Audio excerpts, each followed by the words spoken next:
RDC TV. O Rio Grande se conecta aqui.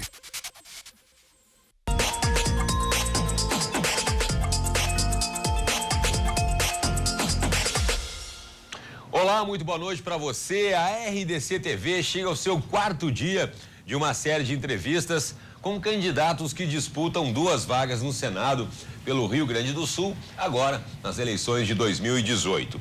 Queremos proporcionar um espaço amplo para que gaúchos e gaúchas possam conhecer mais sobre os candidatos que se propõem a ser nossos representantes no poder. A nossa grande cobertura de eleições terá ainda 2 grandes debates entre os candidatos a governador, isso no dia 24 de setembro, e também os candidatos a vice-governador em 1º de outubro, com exclusividade na televisão. E no dia 7 de outubro, uma cobertura especial com todos os detalhes, é claro, do dia da votação. E nessa noite, recebemos aqui o candidato Luiz Carlos Machado, candidato ao Senado Luiz Carlos Machado, da Democracia Cristã. Comigo também, o meu colega jornalista Vitor Dalla Rosa. Serão 3 blocos. Após a apresentação, o candidato irá responder questões relevantes para o Senado e também para o Rio Grande do Sul.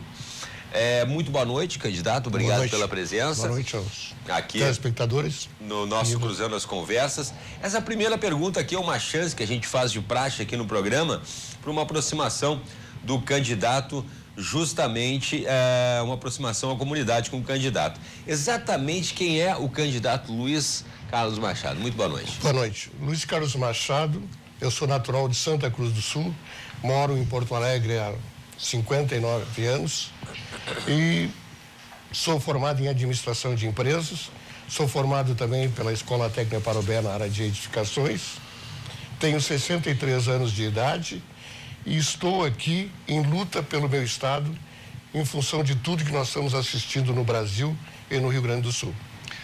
Pois é, candidato, eu queria aproveitar a oportunidade, antes de começar a falar sobre as suas propostas, né, para o Senado especificamente, aproveitar a oportunidade para falar sobre isso que o senhor comentou aí, o clima político no país hoje, tendo em vista os episódios que aconteceram recentemente, com o candidato Jair Bolsonaro, o senhor que é presidente estadual da Democracia Cristã, mas já esteve nos quadros do PSL. Eu gostaria que o senhor fizesse uma análise desse episódio envolvendo o atentado ao candidato Jair Bolsonaro e o clima político hoje, envolvendo as eleições, né, no Brasil. O atentado ao Jair Bolsonaro não foi só um atentado ao candidato à presidência da República, foi um atentado à democracia, foi um atentado ao povo brasileiro. Todos nós estamos assistindo o que está acontecendo com o nosso Brasil. Em 1985, nós éramos a 8ª economia do mundo. Nós tínhamos uma Itaipu, nós tínhamos uma Embraer, nós tínhamos Petrobras, que passou a ser o Proálcool, por exemplo, né? Uma coisa que ninguém então tinha pensado, grandes empresas, e hoje nós estamos em 47º lugar. O que nós temos assistido é a destruição da família, a destruição da educação, a segurança pública. Então nós estamos com medo de sair à rua, porque todos nós estamos sendo ameaçados, como o Jair Bolsonaro, né? Que estava ali tentando levar a sua ideologia, aquilo que ele pensa, o melhor para o país, e sofre um atentado daqueles. O senhor acha que o senhor falou agora da destruição, até da instituição da família, o senhor acha, ao que o senhor atribui essa desconstrução, digamos assim, de valores, né, muito antigos, já muito tradicionais, que o Brasil sempre teve e que agora realmente estão se perdendo? Olha, eu não tenho a menor dúvida que estão tentando e querem implementar no Brasil o comunismo, né? Porque a ideologia é a da destruição da família, né? Então, nós que sempre tivemos valores familiares, né? De ordem, de obediência aos pais, de estudar, de ir para o colégio, de voltar, de ter responsabilidade, hoje nós vemos que isso está sendo destruído permanentemente. E nós precisamos resgatar isso com urgência. Se nós não fizermos isso, as coisas... Nós temos um exemplo que está todo mundo citando a toda hora, que é a Venezuela, né? Esse dia eu vi uma entrevista de um jornalista, ele disse que começou a chorar quando esteve lá, vendo crianças morrendo na rua, por não ter o que comer, entendeu? mães. Então, o que nós queremos no Brasil? Afinal, nós queremos uma renovação, né? Candidatos que estão aí há anos no poder, partidos políticos, a corrupção tomou conta do país, entendeu? Isso está destruindo tudo. Então, todos nós, brasileiros, estamos trabalhando para sustentar isso. E quando, na realidade, isso teria que vir investimentos para o país. As empresas têm medo de se instalar aqui. Basta ver que uma delas foi embora, uma gigantesca chamada Ford. Porque, na realidade, não deixaram implementar a empresa aqui. Quantos empregos geraria isso? Exemplo é Gravataí, né? A arrecadação de Gravataí, na época, era em torno de 14 milhões. Hoje passa, se não me falha a memória, de mais de 1 bilhão. Então, nós temos, o que gera riqueza é o trabalho, é o conhecimento, é a formação. Se nós não tivermos preparo intelectual e moral, não vamos a lugar nenhum, né? Eu até cito muito, né? Tem um cineasta, hoje já morto, que eu cito muito, que é o Akira Kurosawa, aonde que nós, né, fazíamos a referência ao nosso professor, nos levantávamos e só sentávamos quando o professor mandava sentar. Mas os japoneses fazem uma coisa a mais. Eles circunvam perante o mestre e ficam dizendo a palavra ouro. Ouro, ouro, ouro. O mestre é o ouro, conhecimento.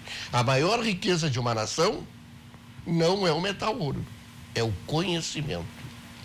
O conhecimento é que transforma o mundo. Por exemplo, temos como exemplo o Einstein, o Tesla, o Von Braun, o Copérnico, Leonardo da Vinci, Beethoven, Steve Jobs. Esses homens mudaram a humanidade, transformaram a humanidade, melhoraram a nossa vida. Então, é importante nós investirmos maciçamente na educação. Sem educação não tem solução.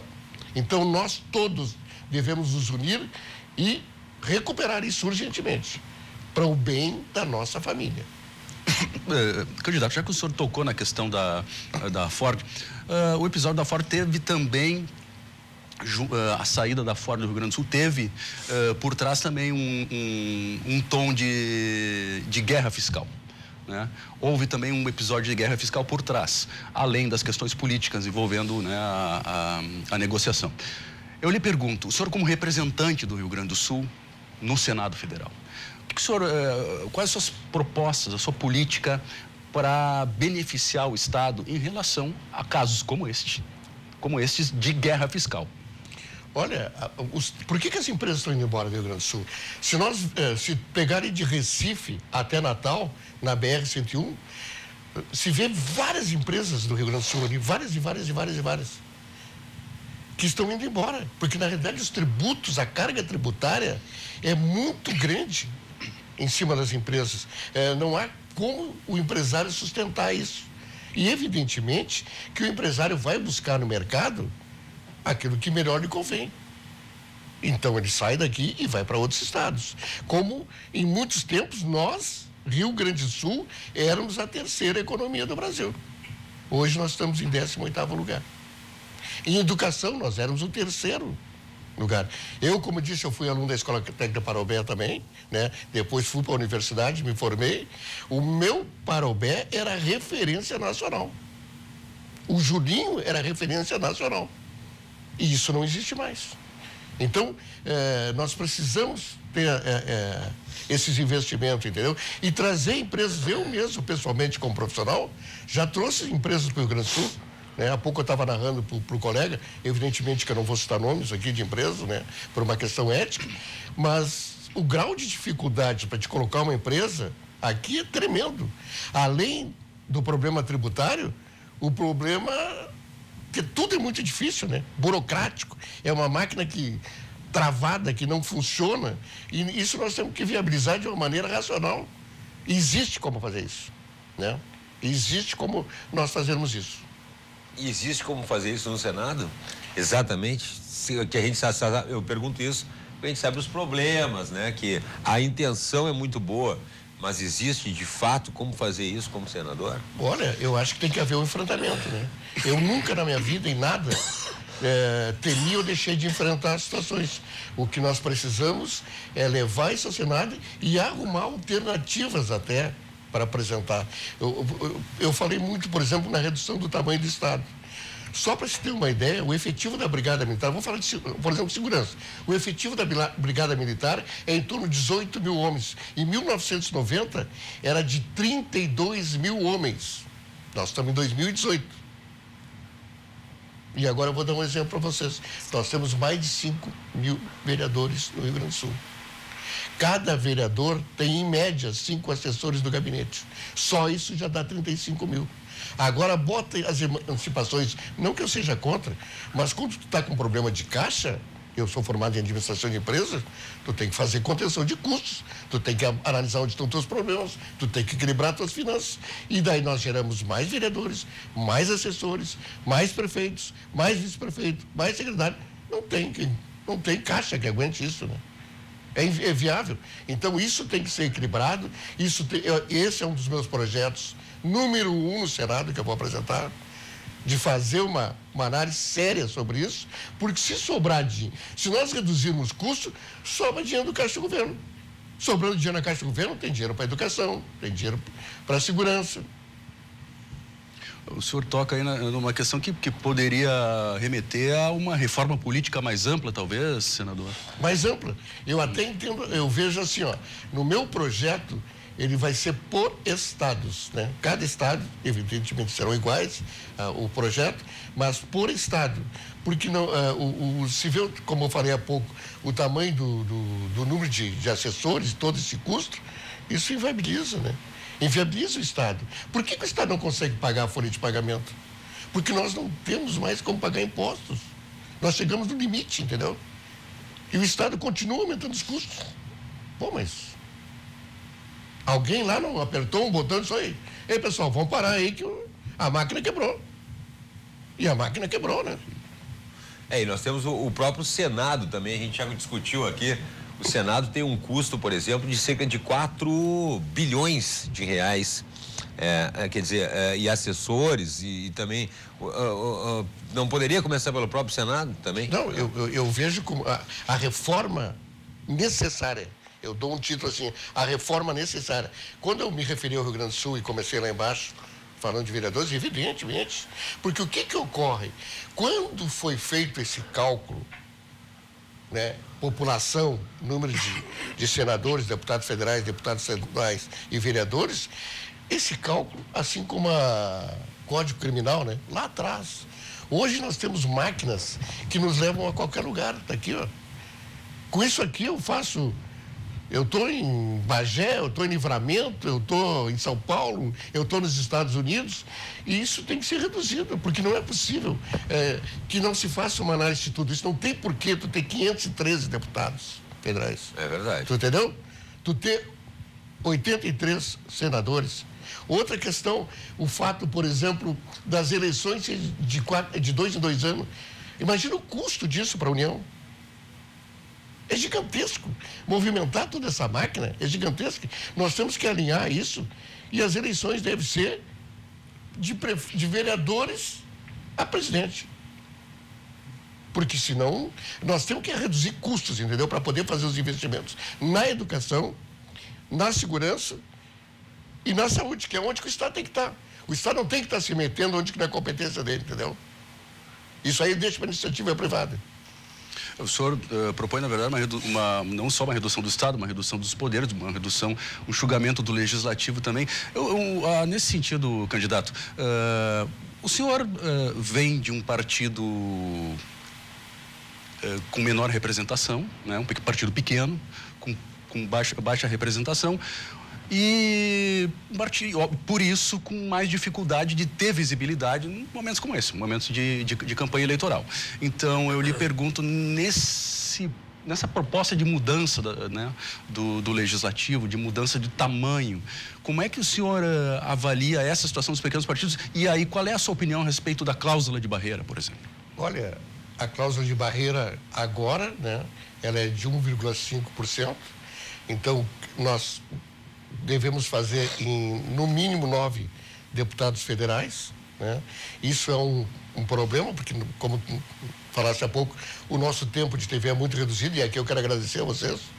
A democracia está aqui, 1h30 para todos os candidatos, né? Hoje, por exemplo, eu falei numa outra TV que me deram 1 minuto, né? Me trataram muito bem, foram elegantes, né? Não tem nada, só eu me refiro ao tempo. Por que alguns têm 10 minutos e um tem 1 minuto? Afinal, nós queremos construir uma democracia ou não? Ou nós queremos manter o sistema como ele está, que não está funcionando e que está atingindo a todos?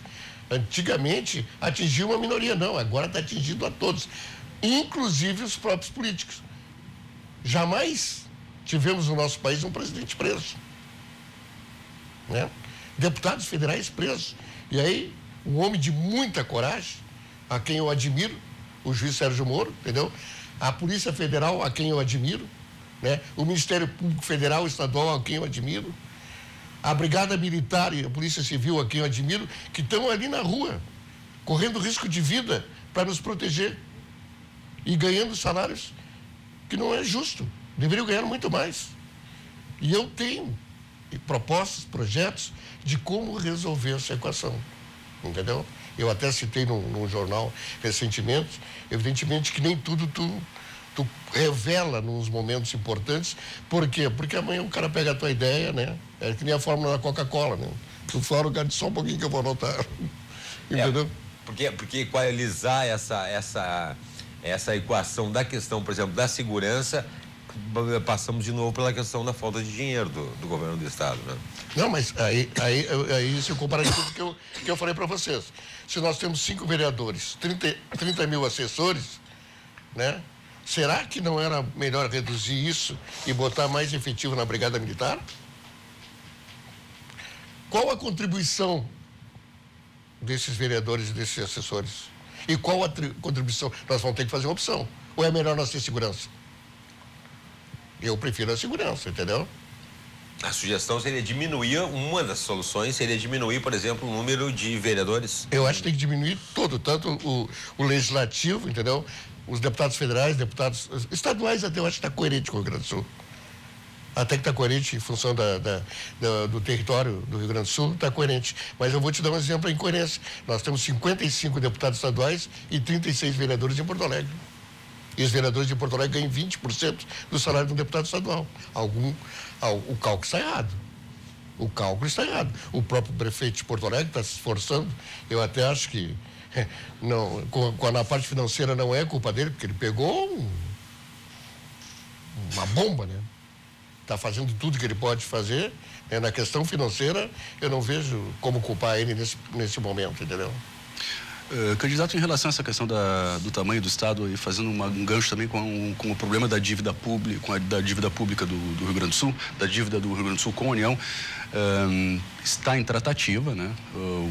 Uma negociação do governo do Estado com o governo federal para renegociar a dívida do Estado do Rio Grande do Sul com a União.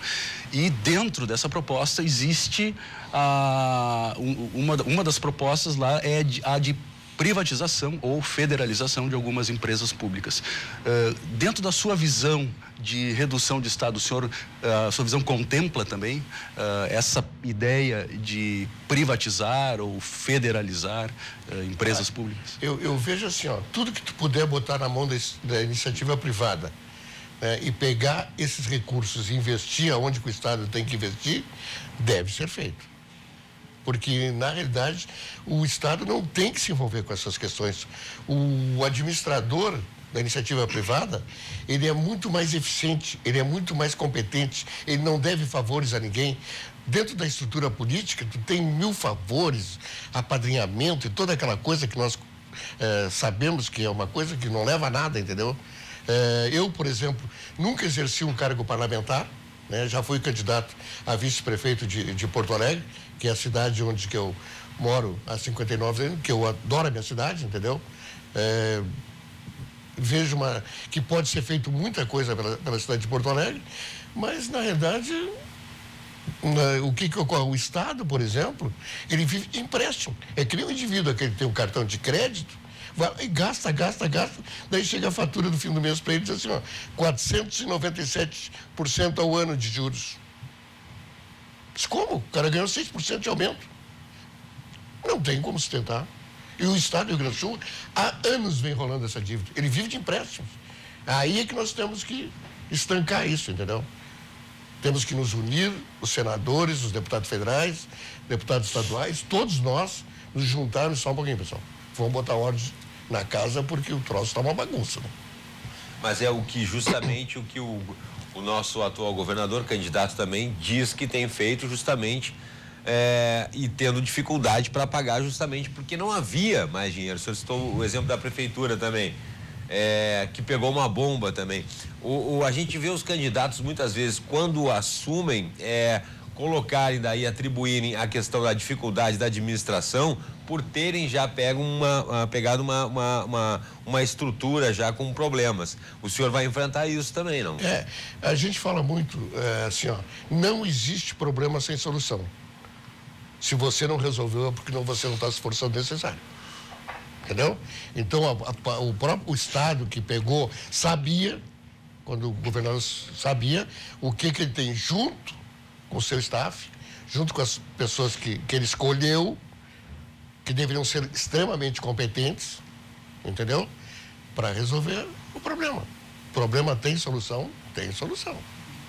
O senhor apoiaria essa proposta de renegociação da dívida do Estado que está em curso? Tudo que vier para ajudar o meu Estado, eu apoio. Mas eu vou ler 1, 2, 3, 4, 5 vezes, até eu ter certeza que aquilo é em benefício ao meu Estado. E em relação ao possível encontro de contas do Estado com a União, porque assim como o Estado deve para a União também deve algumas coisas para o Estado. Tem a questão da Lei Candir, que a gente também já tem conversado aqui, né, a respeito dos repasses da Lei Candir, que nunca foram feitos, foram regularizados. Quer dizer, um possível encontro de contas entre dívidas da União com o Estado seria também uma pauta sua como senador? O que eu vejo assim, ó, o povo, o eleitor precisa entender uma coisa, não basta só mudar os candidatos, tem que mudar os partidos políticos. Por isso que eu, como presidente estadual da Democracia Cristã e candidato ao Senado, estou na Democracia Cristã. Porque, na realidade, o que o antagonista chama muito de AORCRIM, que é a organização criminosa, isso é gigantesco. Os tentáculos desses partidos políticos estão em todos os estados, entendeu? Então, não basta só votar nos candidatos novos, não. Nós temos que votar em partidos novos. Para que... Mas essa reforma não depende só de um senador, né? Aí que não. O que eu me refiro é o seguinte, ó. Por exemplo, votando na Democracia Cristã, né? Votando em mim como candidato a senador, já é um passo, como em outros partidos que estão vindo aí, né? Estão querendo fazer essa alteração, essa modificação, porque a impressão que tu tem que esses partidos grandes, que estão há tantos anos no poder, envolvido em todo tipo de corrupção, parece que eles estão cansados, para eles não interessa mais. Eles já estão mais do que aposentados, entendeu? E nós não, nós estamos com vontade de fazer, com disposição para fazer, com garra para fazer, entendeu? E a minha vida profissional foi assim, entendeu? Não tem hora, dia e local, né? Sim. Eu, por exemplo, trabalhei aqui na campanha sexta, sábado e domingo. Domingo eu estava gravando um vídeo ali que eu estava comentando com o pessoal na rua, de uma via expressa, né? Ligando da Zona Sul, da Juca Batista com a Schneider, à Freeway.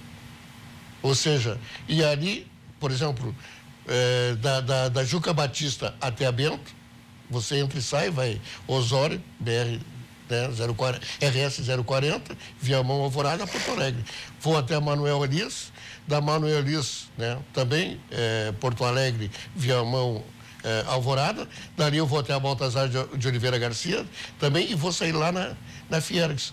Com isso eu alavanco toda a construção civil da Zona Sul, porque hoje tem 3 maneiras de ir para a Zona Sul: Padre Cacique, Nonoai Cavalhada e Oscar Pereira. Ou seja, nós somos obrigados a entrar aqui pela Castelo Branco e se tiver qualquer problema ali, para tudo, né? Então, isso tem que ser pensado há anos, entendeu? O que eu vejo assim, a Secretaria do Planejamento não faz nada sem planejamento. Tu não faz um relógio, não faz uma gravata, não faz um copo.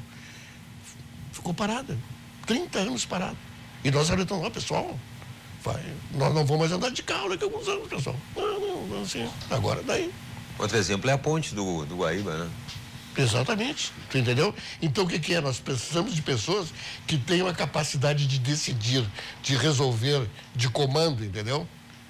Porque o que nós estamos assistindo hoje é exatamente o inverso. O Rio Grande do Sul, ou nós revertemos isso, tá? Ou nós vamos condenar todos os gaúchos à pobreza e à miséria, como está na Venezuela. Uma inflação de 1 milhão% ao mês, porque aquilo que não, isso não é um tsunami, é uma marolazinha assim, ó. O tsunami começa assim, com uma marolazinha lá no meio do oceano. E daí ele vem crescendo, e o tsunami chegou. Pois é, o senhor falou muito das ruas e avenidas aqui de Porto Alegre, o Cláudio falou da questão da ponte do Guaíba. Em relação às obras de infraestrutura, elas são muito importantes, né, para retomar a economia, né? Para reaquecer a economia, reaquecer o mercado de trabalho, eu acho que é talvez o setor mais importante. Em relação à questão de obras de infraestrutura aqui no estado, o senhor como candidato ao Senado, qual seria a sua prioridade? A gente tem essa questão da ponte do Guaíba, que está andando devagarinho, tem várias duplicações de rodovias federais aí que começaram e não terminam, também andam muito devagarinho, obras viárias em Porto Alegre, que eram obras da Copa do Mundo que não foram concluídas, né? Qual seria a sua prioridade? Como é que o senhor iria brigar lá no parlamento federal?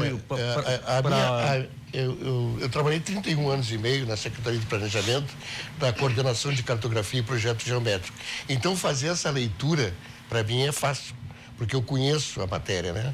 Em 1982 foi feito o voo aerofotogramétrico de Porto Alegre e nós fazíamos as triangulações de terra para fazer as correções matemáticas, porque isso era levado para a URGS para fazer com que isso ficasse na escala adequada. Tá? Então, eu conheço bem esse assunto e o que eu vejo? Essa interação, todos os municípios deveriam ter essas cartas, todas. Né? A primeira divisão de levantamento do Exército tem um material belíssimo, é o pessoal de primeira linha. Né? Deveriam ter esses mapas para poder planejar, porque está tudo ali. O que nós precisamos? De engenheiros, de arquitetos nessas funções, entendeu?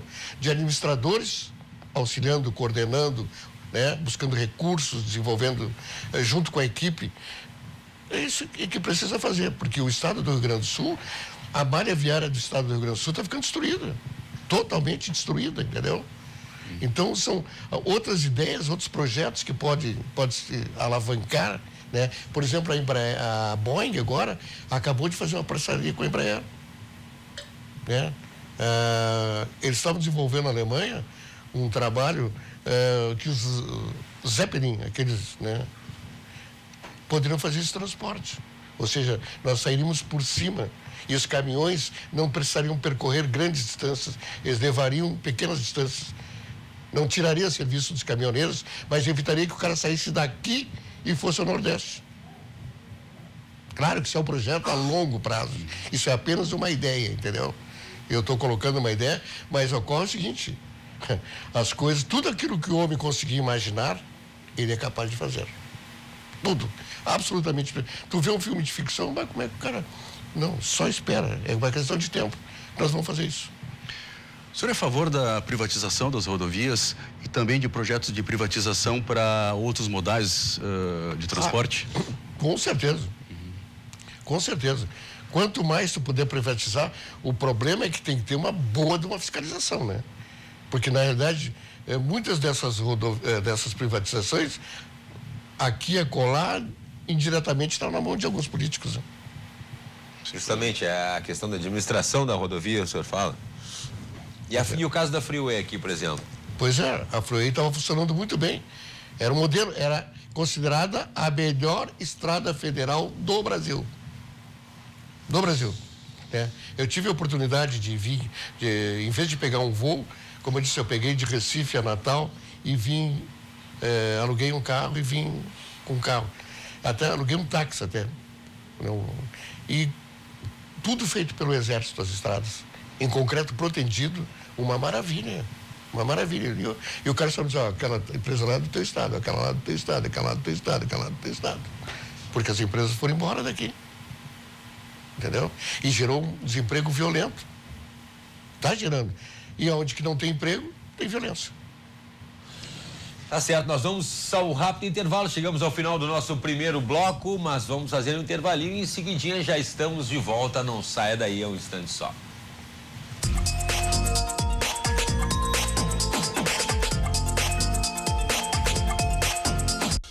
Estamos de volta então com o nosso Cruzando as Conversas especial nas eleições, na cobertura de eleições 2018 da RDC TV. Estamos no nosso quarto dia aqui de uma série de entrevistas, agora com os candidatos que disputam então as duas vagas no Senado pelo Rio Grande do Sul nas eleições de 2018. Hoje aqui estamos com o candidato Luiz Carlos Machado e também comigo o meu colega Vitor Dalla Rosa.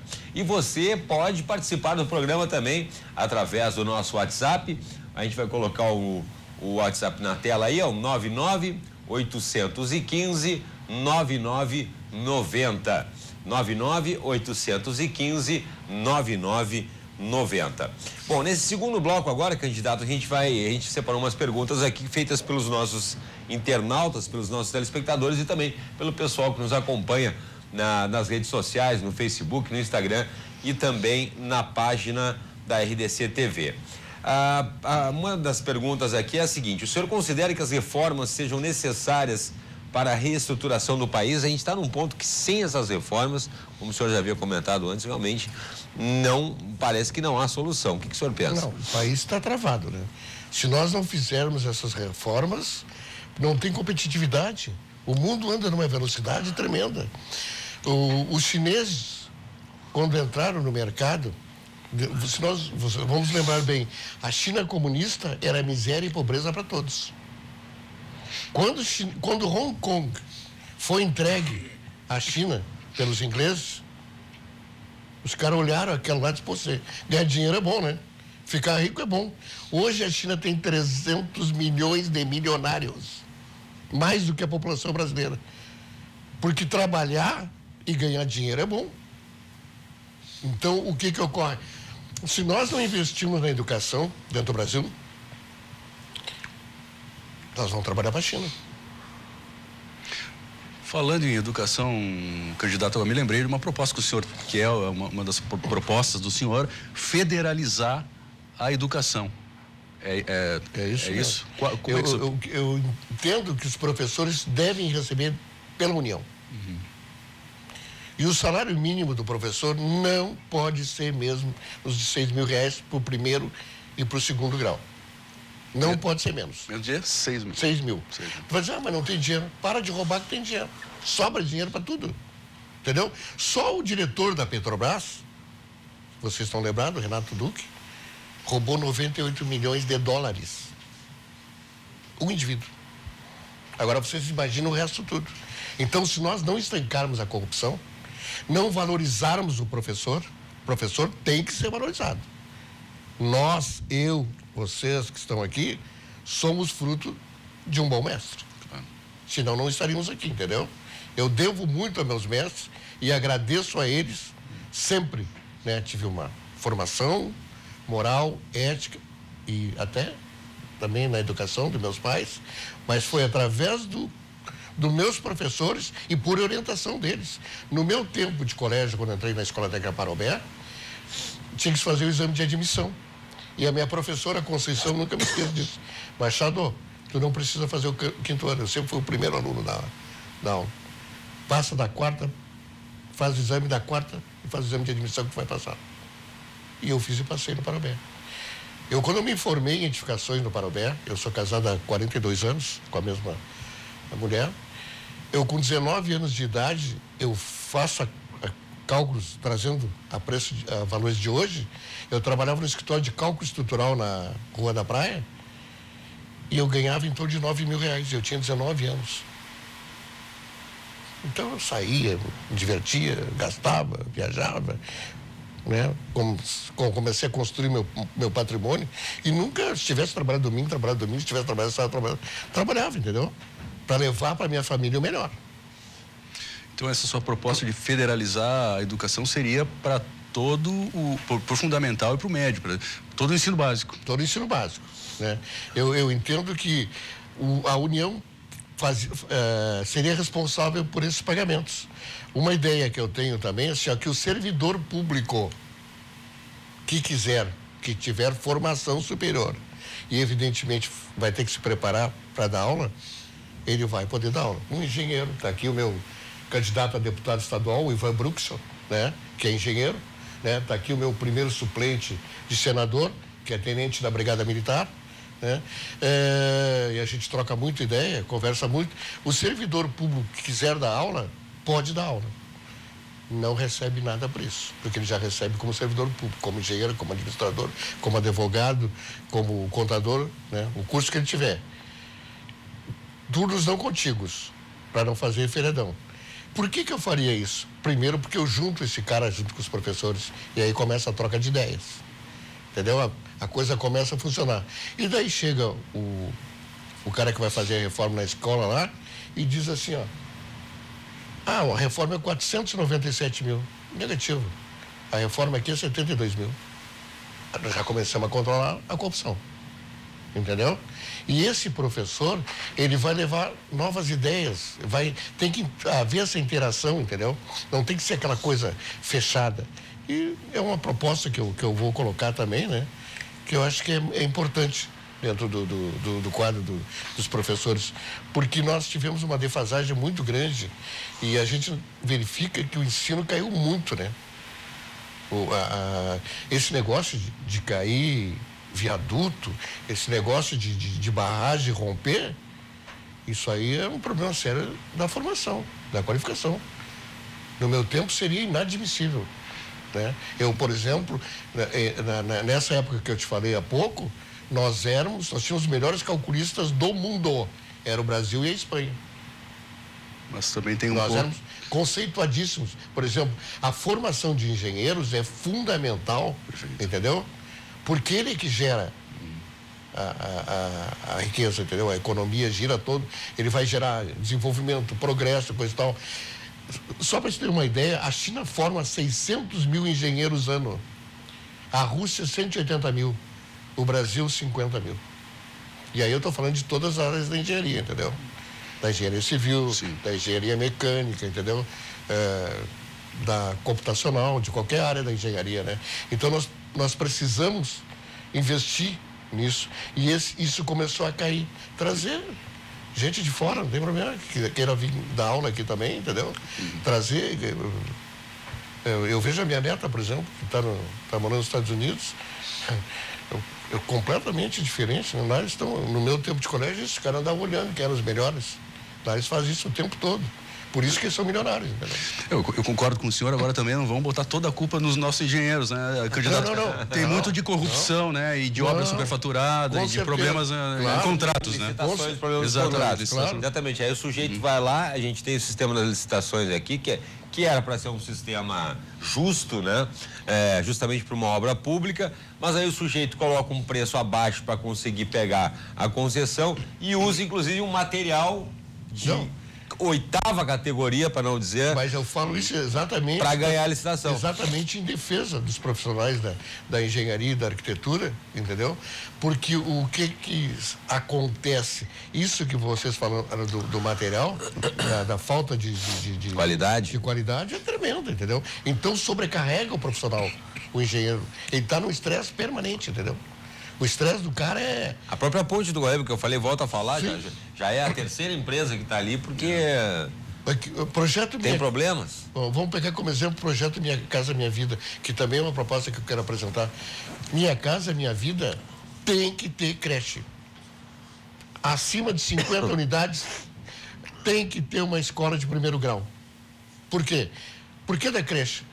A mãe pega a criança, tem que levar lá na Zona Norte e vai trabalhar na Zona Sul. Não, ela deixa a criança ali embaixo, né?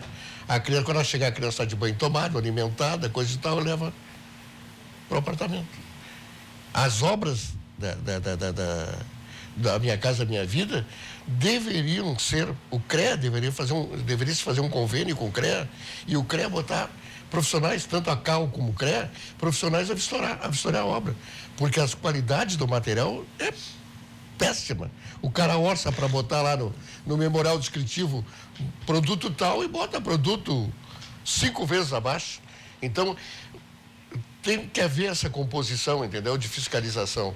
Porque isso ajudaria muito a vida de todos, entendeu? Perfeito. É verdade. E o senhor, essa sua proposta tanto de federalizar o ensino, né, a educação, quanto de construir creches, o senhor acha que há orçamento para isso? Basta eliminar a corrupção? Ou precisaria também fazer uma estratégia de orçamento? Mas o projeto Minha Casa Minha Vida, por exemplo, existem as medidas mitigatórias, que a própria empresa ela tem que dar uma contribuição ao município, ou dentro da obra, que é em torno de 18%, né? Ele pode fazer isso. O Estado diz, eu abro mão daquilo, tu faz isso. Né? O município abre mão disso, faz isso. As pessoas têm que conversarem, tem que haver proposta, tem que haver gente capacitada na função. Qual o grande problema da coisa? Eu já vi cada coisa dentro do serviço público de assustar, né? O indivíduo, eu vi uma vez um indivíduo disse, não entendo nada disso. Eu disse, mas quem foi o incompetente que te botou aqui, rapaz? Tu entendeu? Não é nem o indivíduo, é o quem colocou ele lá, é verdade. Tu entendeu? E daí não é culpa nem do aquele indivíduo está causando um prejuízo enorme a uma quantidade de pessoas, porque ele não está habilitado para ali, né? E o senhor falou também a questão da federalização, como o Vitor lembrou, da questão da educação, mas a gente tem essa briga aí justamente dessa questão tributária do governo federal, que o dinheiro vai para Brasília e não volta, né? Tem aquele desgaste todo, impostos gerados aqui, que são repassados para a federação e não são devolvidos, não são repassados de volta para o Rio Grande do Sul. O nosso candidato a deputado estadual, Ivan Bruxel, que está aqui, ele tem uma coisa que ele diz, muito bem, ele diz, nós recolhemos, por exemplo, 297 milhões, eu vou pegar um número hipotético aqui, né? Os caras nos devolvem 9 e os outros 288 vai para um terreno baldio lá em cima. Tu entendeu? Daí não tem como funcionar. As coisas têm que ficar aqui. Manda-se um percentual para Brasília sustentar, mas não nesses valores. Porque o que vai lá, vai para todos os países do mundo, todos os paraísos fiscais. Essa é um dos meios da corrupção. Essa é a famosa proposta da reforma do Pacto Federativo, né, candidato? Isso seria uma luta do senhor também? Sim. Eu estou lá para lutar para o meu estado. Eu vou para lá para lutar para o estado permanentemente. Entendeu? Como eu disse, eu nunca tive esse negócio de...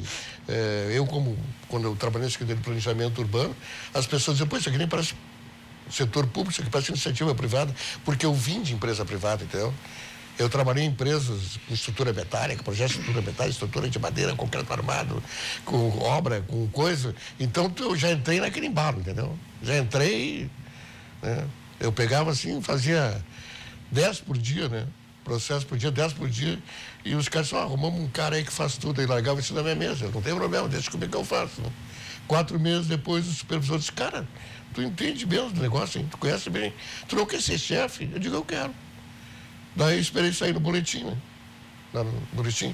Daí eu sentei na mesa, pessoal, agora sou chefe de vocês aqui, ó. 10 para ti, 10 para ti, 10 para ti. Mudou. Reverteu o processo. Entendeu? Então, é isso. É pessoas com capacidade e vontade de fazer. E tem muito, entendeu? O eleitor precisa entender que ele precisa mudar isso. Né? Nós vimos uma pesquisa recente agora, 46% não sabem quem votar no Senado. E 20% vai anular o voto ou não. Eu peço a você, não anule seu voto. Não vote em branco. O Estado precisa de você. Entendeu? Venha para a democracia cristã. Nós queremos nos unir e lutar pelo nosso Estado. Porque geralmente a gente já comentou aqui no caso do Senado Federal, a gente vê o senador devia votar, devia se preocupar pelo seu Estado. Mas o que a gente vê hoje, que a gente já comentou aqui, ele vai pela sua bancada. E aí? Mas, como eu falei, o problema todo não é só o candidato, né? Que tem que ter a personalidade, que tem que se impor, mas é o partido político, né? Aquilo é um negócio gigantesco. Por exemplo, o partido daqui obedece ao partido de Brasília, que obedece ao partido de São Paulo, que obedece ao partido lá de... É o que a gente vê. Então, não tem como isso funcionar. Eu tenho uma ideia, e essa ideia não é para agora, viu? Quando eu criei o Instituto Hildo Meneghetti de Formação Política, eu fui o mentor intelectual, junto com o Mardini, junto com o Nelci, né? Eu disse, Mardini, vamos conformar isso assim. Eu entendo assim, tem que chegar um dia, né, que não tem que existir mais partido político. Eu vou ter a minha formação, daí acaba a panelinha, entendeu? Acaba o esquema. Eu vou ter formação, como eu tenho como administrador, né, como meu amigo Ivan tem como engenheiro. Eu estou habilitado ao ITRE e dizer, eu vou concorrer a tal cargo político. Pronto. E esse curso é um curso de 4 anos que dá para o indivíduo a formação de um curso superior, para quem já tem curso superior de 2 anos. Agora... Daí eu acabo com... O grande problema é o partido político, entendeu? Mas talvez a forma como os partidos estão estruturados, não programaticamente, mas por interesses fisiológicos, né? Sim, que é o grande problema hoje, né? Entendeu? Então, cada vez tu vai enchendo uma estrada, tu tem que agradar o fulano, o Beltrano, o cara ali que te deu uma mão, coisa e tal, e quem vai pagando a conta somos nós. E o Estado vai afundando. Como é o caso do Estado do Rio Grande do Sul, né? Olha, o Estado do Rio Grande do Sul era referência. Nós íamos em outros estados aí e comprava quase tudo. Agora os caras estão vindo aqui comprar. Alguma coisa está errada. Questão dos impostos, principalmente? Sim, essa é uma matéria que realmente incomoda muitas pessoas, entendeu? E nós temos que facilitar a vida do profissional, né? A vida do empresário, nós temos que facilitar a vida do empresário. Não, se cria 1000 amarras, o cara cansa, ele se esgota antes de entrar no negócio, entendeu? Quando ele entra, ele já está com um problemão tremendo, né? Então, é como... O que é o Estado hoje, né? Por exemplo, tu tem uma empresa com 50 funcionários, né? Tá lá, tá indo tranquilamente. Daí chega o governo, isso aqui, sustenta mais esses 500 aí. Não, mas eu não tenho como sustentar esses 500. Pega empréstimo aqui, lá no governo federal, aqui, não sei onde. Quebra o cara, né?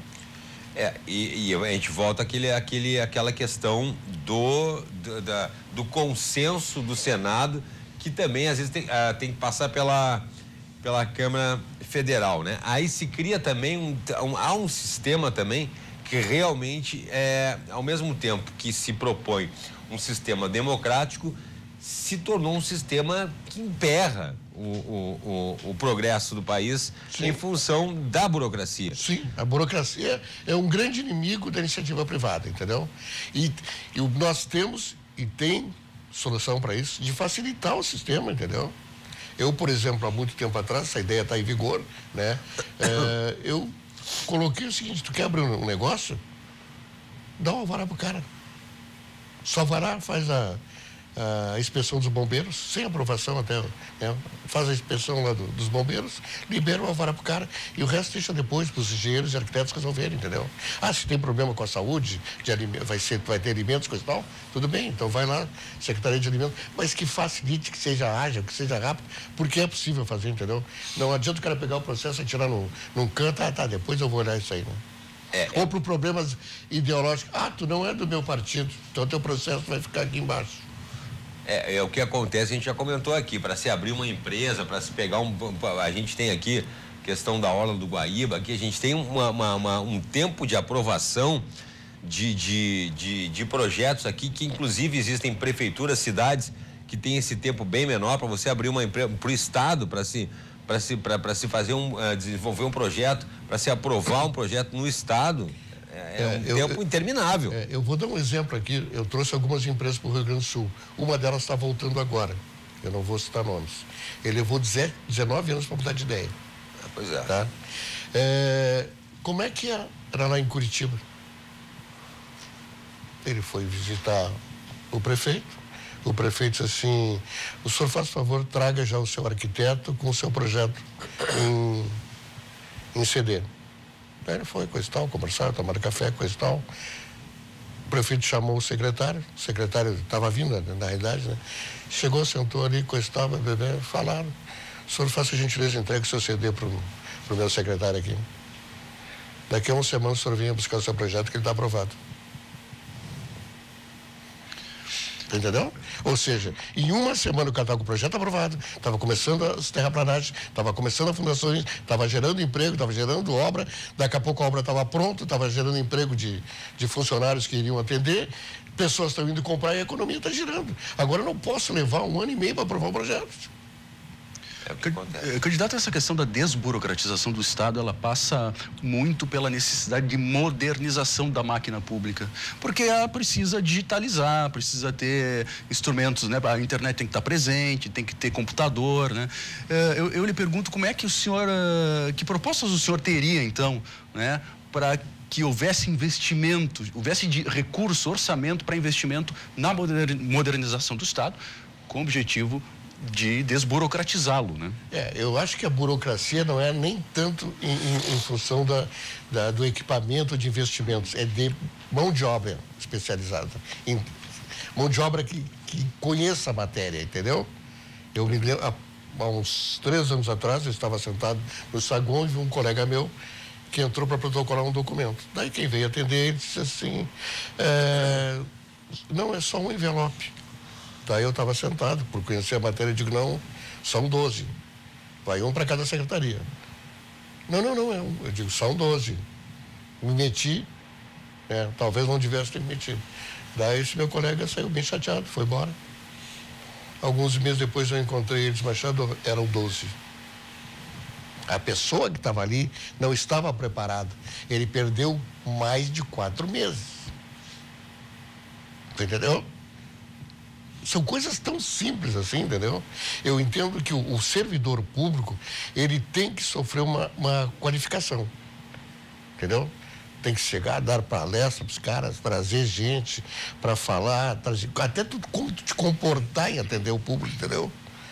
Como tu atender o público, como tu falar com as pessoas, como tu resolver os problemas. Tu não está resolvendo o problema das pessoas.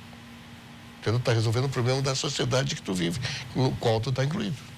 Né? Então, essas coisas têm que ser vistas.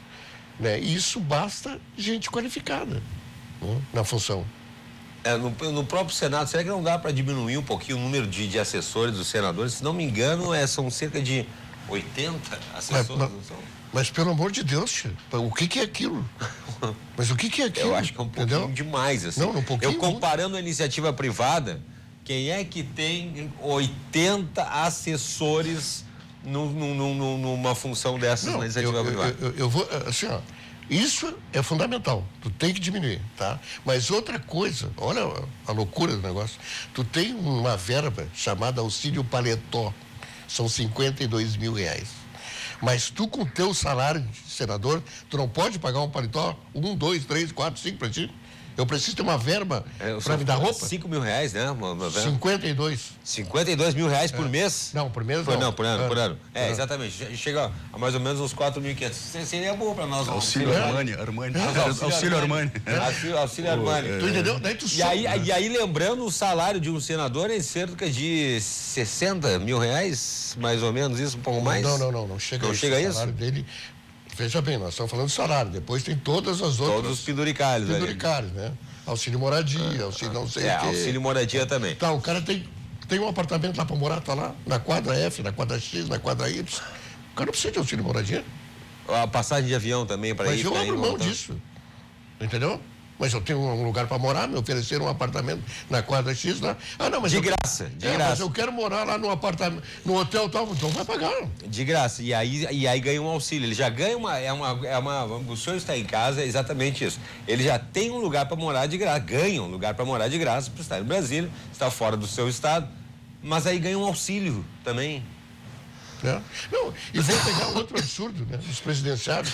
Eu até acho que o presidente, ao se aposentar, ele tem que ter um salário para o resto da vida, tá? Em função da função dele.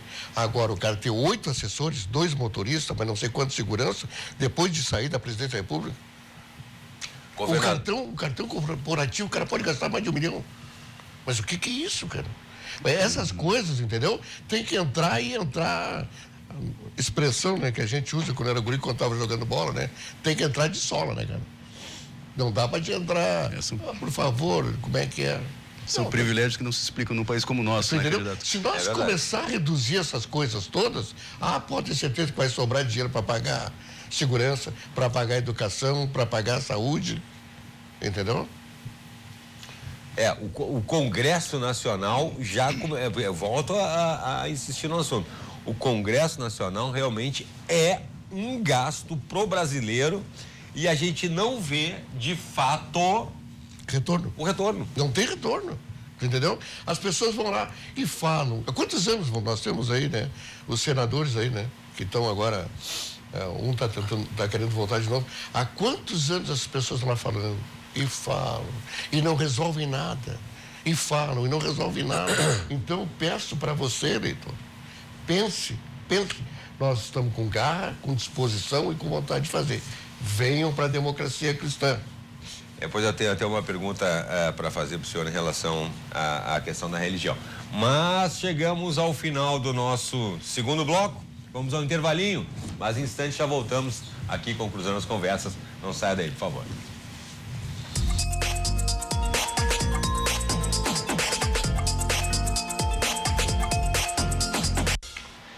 Estamos de volta com o nosso Cruzando as Conversas especial na cobertura das eleições de 2018 da RDC TV.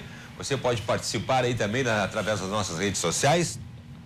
E hoje estamos recebendo o candidato Luiz Carlos Machado, da Democracia Cristã. Aqui comigo também o meu colega Vitor Dalla Rosa, jornalista que me acompanha nessa entrevista, no quarto dia de uma série de entrevistas que a RDC TV está fazendo aí com os candidatos que disputam as 2 vagas no Senado pelo Rio Grande do Sul nas eleições 2018. Eu queria fazer uma pergunta, candidato, para o senhor, se o senhor vai votar, por exemplo, a favor ou contra a escola sem partido. Se o senhor acredita que o professor, a gente falou muito de educação aqui, for proibido de explanar suas ideias sobre política na sala de aula e irá contribuir para que os alunos percam a capacidade de questionar. Essa questão da escola sem partido, sem religião, ali, dos símbolos ali, o que o senhor pensa a respeito dessa questão? Eu entendo que as escolas não têm que ter partido. Nós tínhamos o SPB e Moral e Cívica. A partir dali, nos éramos ensinado o que é o Estado, o que é o país, o que é a política em si. E daí cada indivíduo vai buscar no seu tempo aquilo que ele entende, através da sua cultura, através do seu conhecimento de história do mundo ou de seu convívio pessoal, e ele vai criar. Mas dentro da escola não pode ter partido. Não pode ter partido. E a questão lá da religião também, lá que fica lá o Estado laico, né? O Estado laico. Olha, nós somos assim, a grande maioria no Brasil é de católicos, né? Então, se eu, na minha cultura, né, no meu mundo, sempre, porque Cristo e Deus é um só, né? Para todas as religiões, né?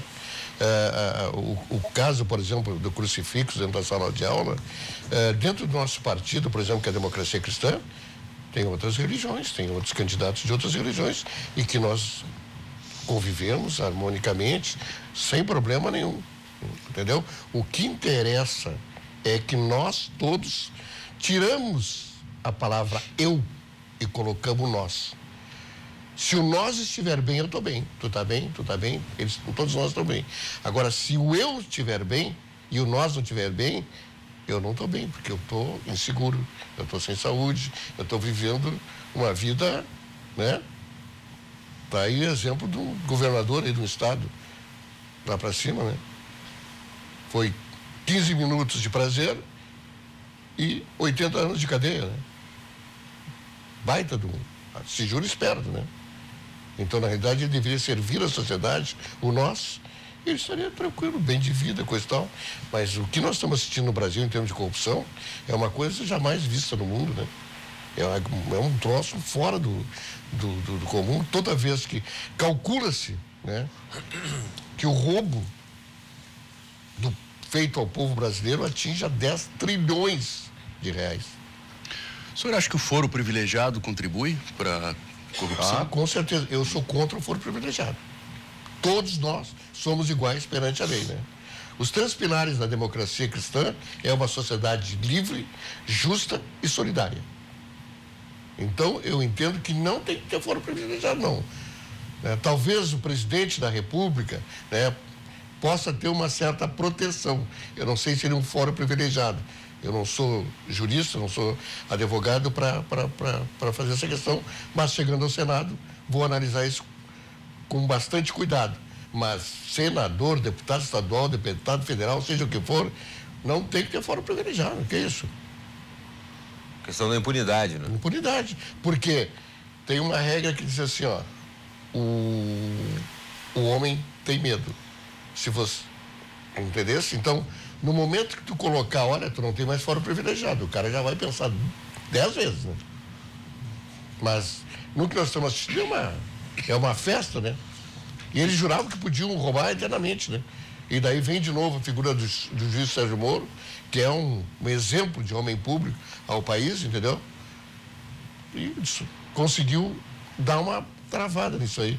E entrou a Polícia Federal e coisa e tal. Eu, no Senado, pode ter certeza, estou alinhado com eles. Alinhadíssimo. O que eu tiver que fazer para ajudar a Polícia Federal, o Ministério Público Federal, o Ministério Público Estadual e a Justiça, mas estou ali. Entendeu? Porque essa sociedade que eu vi tem que ser uma sociedade segura. Candidato, tem 2 temas que a gente não tratou, nós já estamos no último bloco, né? Por favor. Que 2 temas que se interligam, de certa forma. Ajuste fiscal e reforma da Previdência, né? Estamos aí numa sociedade que está envelhecendo, necessidade de ajustar, né, o sistema previdenciário ao envelhecimento da população e, paralelamente, como é que o senhor considera a importância da reforma da Previdência dentro do ajuste fiscal e a própria importância do ajuste fiscal para as contas públicas do... Eu entendo que a reforma da Previdência, nós estamos vivendo muito mais, né? Isso é fato. Isso é dado estatístico, estamos vivendo muito mais. Então, essa atualização tem que ser feita de tempos em tempos, né? Mas o trabalhador tem que ter as suas garantias também. E ele tem que ter opção. Eu vou voltar de novo à minha experiência como um público. Quando eu trabalhava lá no escritório de cálculo estrutural, que eu ganhava 9 mil por mês, como eu falei para vocês, eu não tinha carteira assinada. Mas era uma opção, tu quer ganhar 2 ou 9? Não, eu quero ganhar 9. Então tu paga o teu INSS, coisa e tal, sem problema. Eu pago. E é assim nos Estados Unidos, né? Não tem 13º, não tem previdência, o indivíduo paga o seu seguro, né? Todo ano ele tem que pagar o seguro dele e deu. Então isso tem que ser atualizado, tem que ser dado ao trabalhador o direito dele optar, né? Evidentemente que as leis, a CLT, que foi na época da criação do Getúlio Vargas, era um período complexo. Ele fez um grande projeto, né? Quando criou a consolidação CLT, das leis trabalhistas. Mas eu vejo que isso pode ajustar, fica uma decisão do trabalhador. Não, eu quero a minha carteira assinada, com meu fundo de garantia, com tudo, entendeu? E daí o que vem? A qualificação. E o ajuste fiscal, só para concluir, né, o ajuste fiscal, candidato, o senhor é a favor de um aperto nas contas do Executivo para equilibrar gastos? Sim, há pouco nós estávamos falando, né? Os custos, por exemplo, dos senadores, os custos dos deputados federais. Quer dizer, o cara pega um jatinho, o cara é ministro, pega um jatinho, gasta 200 mil reais em combustível para ir visitar os seus parentes. Não. E daí, se nós começarmos a somar isso na ponta do lápis, isso vai a bilhões. Isso tem que mudar, porque não é nós. No momento que acabar com isso, todos nós vamos ter mais dinheiro no bolso. E vão investir mais. Mas acontece que aí que tá. A questão é que a classe política realmente se protege, e quem acaba fazendo essa fiscalização são os nossos colegas. Essa história do jatinho, por exemplo, se depender dos políticos, fica todo mundo quieto. Só se sabe que alguém pega um jatinho para visitar os amigos de Brasília no Nordeste, porque alguém na imprensa ficou sabendo e vai lá e bota na TV. O trabalho de vocês bota no jornal. É fantástico, né? Vamos citar o caso do Watergate, né? Derrubaram o presidente da República, né? Mas a gente não devia ter esse peso nas costas de praticamente fiscalizar e administrar o país. Mas vocês fizeram uma opção, né? Agora tá feito. Agora tem que ir. Não, mas a gente gosta, a gente faz com muito orgulho.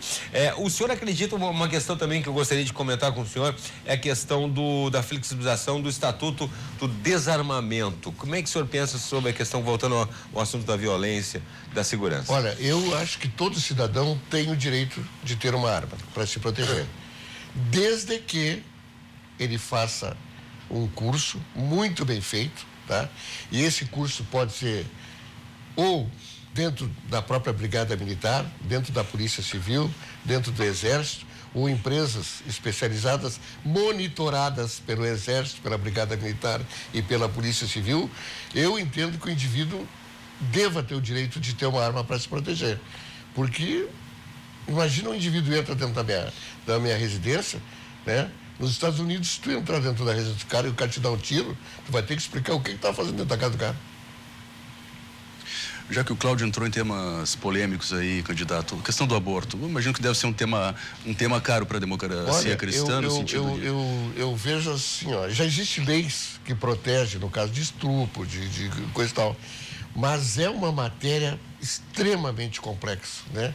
Que eu acho assim, ó, só as mulheres têm a competência e a capacidade de saber o que aconteceu, mas nós lidamos com a vida. E quando eu estiver no Senado, eu vou ouvir muito as mulheres e os médicos, para se eu apresentar algum projeto, ou se eu tiver que dar um voto em algum projeto, eu ter certeza, porque eu não posso errar. Nós estamos tratando com a vida, entendeu?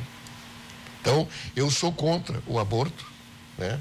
Mas vejo que isso tem que ser muito bem analisado e discutido, e falo, não tenho, né? Nesse momento, né, eu vejo que só as mulheres têm capacidades para dizer isso. A questão também da saúde, já falando, o Vitor colocou na questão do aborto, vamos falar um pouquinho da saúde também. A questão do Sistema Único de Saúde, que é um sistema reconhecido no mundo inteiro, não são todos os países, o próprio Estados Unidos, que é um país desenvolvido, não tem esse sistema de saúde que nós temos aqui, mas a gente enfrenta, voltando lá ao assunto anterior, da questão da má administração. Muitas vezes os recursos que vêm da federação para cá, para o SUS, acabam não sendo muito bem administrados. Como é que o senhor vê isso? Tem um humorista que tinha um quadro muito interessante, que ele era um médico, né? Então, o cara disse, mas doutor, o senhor gastou 600 rolos de esparadrapo, né? Gastou 5 mil gases, 40 mil injeções, e ele dizia pro cara, o senhor é médico? Não. Então, com lei que eu não discuto. Ou seja, a corrupção está instalada ali, né? Tu entendesse? A corrupção está instalada pelos políticos, não pelo médico. O médico é a vítima do sistema, entendeu? Porque ele fez um juramento de proteger a vida. Então, o problema todo recai, e aí vocês são importantíssimos e fazem um trabalho muito importante, é denunciar. É denunciar. Entendeu? Eu tive a oportunidade de falar esse tempo com um amigo meu, que ele estava lá, pois não sei o que, me aconteceu e coisa e tal. Daí eu disse para ele aqui, ó, tá vendo aquele prédio lá, ó? Ministério Público, vai lá. Não, mas pois é, tu não pode ter medo, cara. Vai lá e denuncia os caras. Não, mas eu posso me complicar, vou te complicar o quê, rapaz? Eles vão te proteger. Eles vão pegar o salafra que está lá roubando as pessoas. Então a sociedade não pode ter medo. Denuncie. Os jornalistas denunciem, entendeu? E todos nós vamos. Vai ter uma batalha, isso faz parte da vida, né? A gente tem no Senado, inclusive, as comissões, né? Que também, às vezes, acabam, naquela expressão que a gente já diz aqui, acabam virando em pizza, né? Eu volto a insistir, a questão, o senhor falou agora da corrupção, a questão da administração dos recursos públicos e da implementação dessas ideias em relação aos colegas de parlamento. Mas é exatamente isso. Se tu tiver alguém qualificado para tu poder fazer auditoria permanente, auditar as contas, entendeu? Gente qualificada, porque o grande problema, eu gosto de citar muito casos. Uma época eu estava ali na Redenção e veio uma médica ali, daí nós estávamos conversando, ela disse, mas já tu não vai acreditar. A minha chefe é uma enfermeira, nada contra as enfermeiras, entendeu? Mas existe uma questão hierárquica, entendeu? Soldado não pode mandar no general, né? Mas no serviço público manda. Pode. Principalmente com alguns partidos aí, com viés ideológico de esquerda, de coisa e tal, entendeu? Para eles, pode tudo, entendeu? E daí o que é? O sistema quebra, entendeu? Candidato, não falamos de reforma trabalhista. Eu pergunto para o senhor a sua opinião a respeito da reforma trabalhista e também da questão da desoneração da folha de pagamento.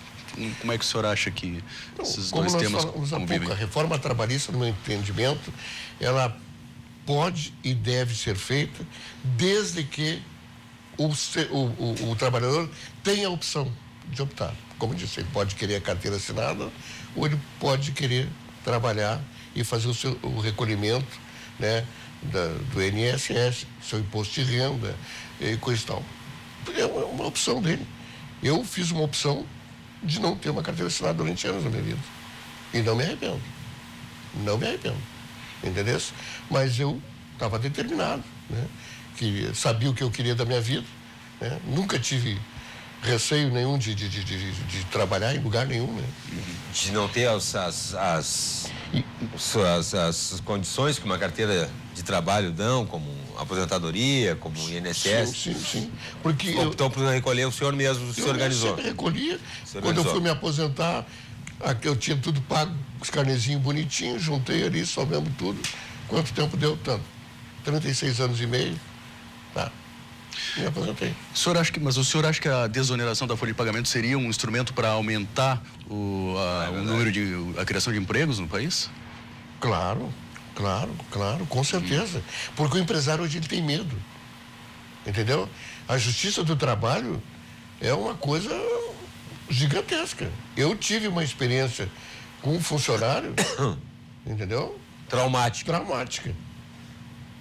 Me custou nada menos do que 35 mil de uma hora para outra. Entendeu? E o cara estava errado. E tive que pagar.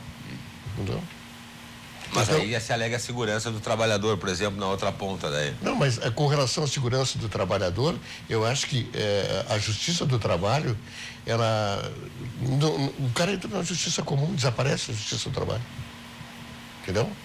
Desaparece a justiça do trabalho, porque esses juízes vão trabalhar, ajudar a fazer os processos, aí que temos tantos processos para fazer. Porque, na realidade, não sei se vocês tiveram já essa situação de ter que ir lá resolver, porque às vezes eu chegava a olhar para o cara e disse, mas não é possível que o cara está me dizendo uma coisa dessas, entendeu? E disse e passava. Né? Porque o trabalhador, no momento que ele tem toda uma situação que venha proteger ele já está fazendo aquilo com aquela ideia, entendeu? Ele já está dizendo, não, amanhã eu entro lá e tiro tanto e quebro o cara, né? Daí o cara quebra mesmo. Daí ele se muda, vai para outro estado, abre uma empresa de pesca, alguma coisa assim, tem só ele pesca. Porque nós falando em pesca em outro estado, a gente está, por exemplo, tomando aí um banho de Santa Catarina, né? Olha, aquilo que eu falei, nós éramos o terceiro estado em economia do Brasil. Estamos em 18º. Nós estamos perdendo. Agora, o IDH acabou de Paraná nos passar. Acabou de passar. Nós passamos para o 5º lugar. Então, eu peço ao eleitor, por favor, vote em candidatos, entendeu? Que estão comprometidos em defender a sociedade. Vão mudar os partidos políticos. Não é só mudar os candidatos, tem que mudar os partidos políticos. Existem outras opções. Outra coisa que a gente não falou também foi a questão da liberação das drogas. O que o senhor pensa a respeito desse assunto? Sou totalmente contra liberar as drogas. Totalmente contra. O Brasil hoje é o país no mundo que consome mais cocaína e crack. Já é. Sem a liberação. Entendeu? Em todos os países que foi feita a liberação das drogas, como a Holanda, como exemplo, e como o Uruguai, não deu certo. Não deu certo. O que tem que se fazer, e aí tem que se fortalecer e dar todas as condições necessárias para combater a origem do problema. Como, por exemplo, as fronteiras. As fronteiras e os traficantes. Né? Entendeu? As Forças Armadas, a Polícia Federal, porque a droga não destrói o indivíduo, ela destrói a família inteira. Tem um país aí que simplesmente os caras matam o cara. Não tem conversa. Matam, porque exatamente porque na filosofia deles não é o usuário da droga. Ele destrói tudo em volta dele. Exatamente tudo, entendeu? Eu já tive a oportunidade de um funcionário, até com problema, vim me relatar o problema, e eu internei ele 3 vezes. Na última vez, e paguei. Na última vez, e uma das vezes eu disse, cara, não tem vergonha da tua mãe, né? Olha o que tu tá fazendo pra tua mãe, tia. Tu tá destruindo a tua família para usar essa porcaria. Afinal, tu consegue te garantir como homem ou não? Eu usei uma palavra até meia forte, né? Na 3ª vez, a mãe dele me ligou depois de mais de anos. Eu quero lhe agradecer por tudo que o senhor fez pelo meu filho. Eu acho que meu filho saiu desse mundo. Cara, isso dá um prazer enorme. Uma satisfação de tu poder ajudar o próximo, entendeu? Essa é a minha vida. A minha vida toda é poder ajudar as pessoas. Na minha vida, como servidor também. Tu procurar auxiliar, fazer as coisas andar, fazer as coisas evoluírem, as pessoas viverem melhor. Tudo nós podemos, cada um de nós pode fazer isso, no dia a dia, né? Com atitude simples até, né? O senhor falou de acabar da origem da questão dos traficantes e tal. A gente volta à questão justamente da segurança pública e das verbas para a segurança pública. A Polícia Civil faz um trabalho excelente, a Brigada Militar também, mas sempre com salário atrasados, com falta de recursos, com falta de equipamentos e tal. Eu tive uma palestra uma vez do secretário de Segurança da Colômbia. O índice de assassinatos em Medellín era gigantesco, era um troço absurdo. Né? E como é que eles resolveram o problema em Medellín? Esse secretário de Segurança, ele era das Forças Armadas. Eles criaram um projeto dentro das filas, né? Concursos internacionais, para criar escolas gigantescas. Mas escola mesmo, né? Escola com tudo. Com quadra de esporte, com cinema, com teatro, com tudo. Daí o que acontecia? A gurizada não queria ficar com o traficante, ela queria ficar dentro da escola. Tu tirou a mão de obra do cara, entendeu? Perfeito. E daí o que eles fizeram? Foram nas Forças Armadas, pegaram todos aqueles que serviram nas Forças Armadas, que não estavam mais nas Forças Armadas, né, soldados, cabos, sargentos, convocaram os caras, pagaram um salário digno para eles. Esses caras moravam muitas vezes dentro das vilas, sabiam onde, como é que era a coisa e tal. Era um trabalho de logística, entendeu? De inteligência. Porque o primeiro combate é o serviço de inteligência. Sim. E depois vem, né, a função tática. Eu não sou especialista na área, mas está aqui o meu primeiro suplente, né, tenente da Brigada Militar, o Jomar, que poderia falar muito melhor sobre isso. O senhor acha, então, que as Forças Armadas deveriam atuar mais no combate ao crime? Principalmente, não, deveria na fronteira, entendeu? Nós, né? Eu, por exemplo, como brasileiro, nós devemos muito às Forças Armadas. Eles prestaram um grande serviço à nação, né? Não deixando acontecer uma revolução, uma guerra civil em 64. Todos esses vagabundos, desculpe a minha indignação, né? Peço desculpa aos eleitores, aos nossos telespectadores, né? Todos esses vagabundos que estão aí roubando o país, queriam fazer isso em 64. Se tivesse feito em 64, não existiria mais Brasil, que não existiria mais. Eles construíram um país gigantesco, como eu falei, construíram uma Petrobras, que nos tornou autossuficiente, projeto do Proálcool, da Embraer, da Itaipu, que só agora a China construiu em Três Corações lá, né, chamado de Três Corações, uma região lá, que nos passou. Ou seja, fora as outras hidrelétricas, 18, fora isso, fora aquilo, mas e tinha as eleições. Nós tínhamos eleição para vereador, para deputado estadual, para deputado federal e para senador. Depois tiveram senadores biônicos. Mais no finalzinho nós tivemos senadores biônicos, né? Só não tinha o quê? Presidente, governador e prefeito. Esses eram escolhidos a dedo, porque tinham competência para gerenciar, para administrar, né? Com todo o respeito que eu tenho a alguns candidatos que governaram o Estado, né, em algum tempo, que não posso, são pessoas honestas, são honradas, mas não tem competência para governar um Estado, meu Deus do céu. Eu não posso botar um indivíduo ali que não tem capacidade. É como eu querer fazer o serviço de vocês. Com certeza eu não faria com a qualidade que vocês fazem. Entendeu? Então, cada indivíduo na sua função. Perfeito. Não sei se temos tempo ainda, Cláudio. Não temos tempinho. O senhor falou da Petrobras. Nós tivemos recentemente o episódio da greve dos caminhoneiros, né, em função do preço do óleo diesel. Aí o Estado criou a tabela, né? A tabela do frete, do preço mínimo do frete, para tentar compensar um pouco, né, essa questão do preço do óleo diesel. Eu pergunto como é que o senhor avalia o papel do Estado como interventor na economia, assim? Não tem competência para isso. Ele é incompetente para fazer isso. Isso aí, a iniciativa privada sabe fazer muito mais eficiência. Conhece as leis de mercado, conhece como funciona tudo isso, entendeu? O Estado, quando ele se mete, é para atrapalhar. O Estado tem que cuidar da educação, da saúde e da segurança. Mas nessa questão dos combustíveis, então, qual é a sua opinião a respeito do papel da Petrobras como empresa estratégica no setor de energia? Alguém tinha que pagar as ações dos americanos com passadina. Aliás, as ações, né, que a Petrobras teve um prejuízo gigantesco, e os americanos que compraram ações entraram na justiça e lá funciona o negócio, né? Entendeu?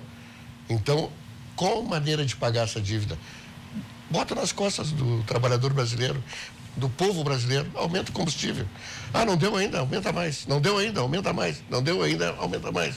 Ou seja, passadina, por exemplo, uma compra absurda de uma pessoa totalmente incompetente. São esse somatório de coisas que quem paga a conta somos nós. Então nós temos que ter a coragem de fazer uma limpa na política, entendeu? Por exemplo, lá no Senado, vamos renovar o Senado. Né? Vamos renovar, vocês, jornalistas, sabem, convívio no dia a dia. Vamos renovar o Senado, vamos renovar os partidos políticos, vamos oxigenar toda essa situação. Esses partidos estão há anos aí, né? Aquilo são verdadeiras... É a ORCRIM, né? Organização criminosa. Infelizmente, nosso tempo já está esgotado. Chegamos ao final do nosso terceiro bloco aqui. E eu vou lhe fazer uma última pergunta, então, que é de praxe aqui no nosso programa. Por que o senhor quer ser senador pelo Rio Grande do Sul, candidato?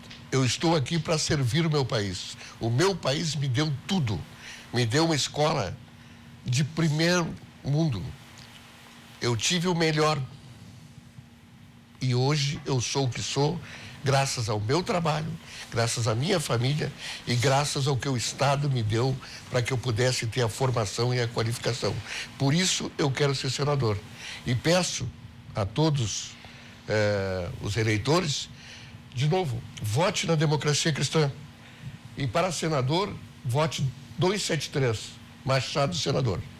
Tá certo, então. Muito obrigado pela sua participação, obrigado pelo meu colega também, Vitor Dalla Rosa, aqui que me acompanhou aqui nessa entrevista, e obrigado a você de casa também. O Cruzeiro das Conversas vai ficando por aqui e a série de entrevistas com os candidatos que disputam 2 vagas no Senado continua amanhã. José Fogaça, do MDB, será um entrevistado a partir das 10h30 da noite. Uma ótima noite para você e até mais.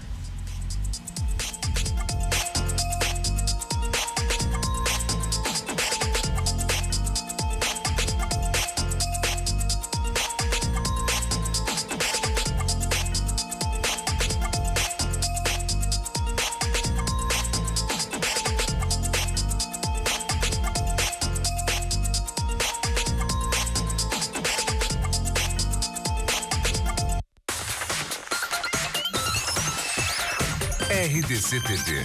O Rio Grande se conecta aqui.